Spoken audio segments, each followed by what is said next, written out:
আল্লাহ নবী সাল্লাল্লাহু আলাইহি সাল্লাম বলছেন, কোন ঈমানদারের জন্য দুনিয়ায় যত সম্পদ, যত নিয়ামত, দুনিয়াবি যত নিয়ামত হতে পারে, আল্লাহর ভীতির পরে, ইবাদতের পরে, আমলের পরে, তাকওয়ার পরে, আখিরাতের বন্দিগির পরে দুনিয়াবি যত জিনিস মানুষের অর্জন হয়, তন্মধ্যে রাসূলুল্লাহ সাল্লাল্লাহু আলাইহি সাল্লাম বলছেন একজন মুমিনের সর্বশ্রেষ্ঠ অর্জন দুনিয়াবি একজন নেককার স্ত্রী। হ্যাঁ, হাদিস, মাস্তাফাদ আল মুমিন মিন বাদি তাকওয়াল্লাহ আল মারআতুস সালিহা।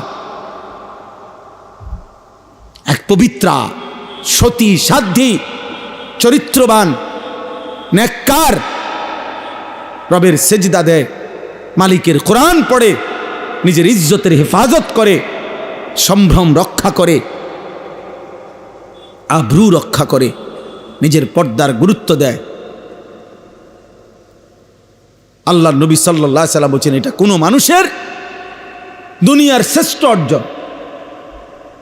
দুনিয়াবি এই বাড়ি, গাড়ি, সম্পদ, অর্থ, বিত্ত, টাকা পয়সা, জায়গা, জমি, ক্ষমতা যা পাচ্ছে দুনিয়া, তার মধ্যে সর্বশ্রেষ্ঠ অর্জন। যুবক বন্ধু, আজ বুঝবা না, মোবাইলের নারী দেখা সহজ, রাস্তার নর্তকী দেখা সহজ, বেহায়া নারী দেখে দেখে তুমি তো মনে করছো খুব মৌজে আসো। না বন্ধু, যদি কোনো দিন বিবাহের পরে যখন দেখবা তোমার স্ত্রী 2 নম্বর, তোমার স্ত্রী চরিত্রহীন, তোমার স্ত্রী পরকীয়ায় আসক্ত, তোমার স্ত্রী মোবাইলে পরের পুরুষ দেখে আসক্ত, সেদিন বুঝবা বাপ দুনিয়া কত কঠিন।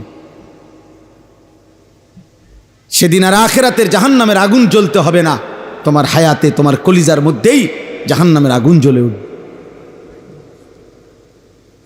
এক চরিত্রহীন নারী, বেপর্দা বেহায়া নারী যার জুটে বিবাহিত স্ত্রী হিসাবে তার জীবন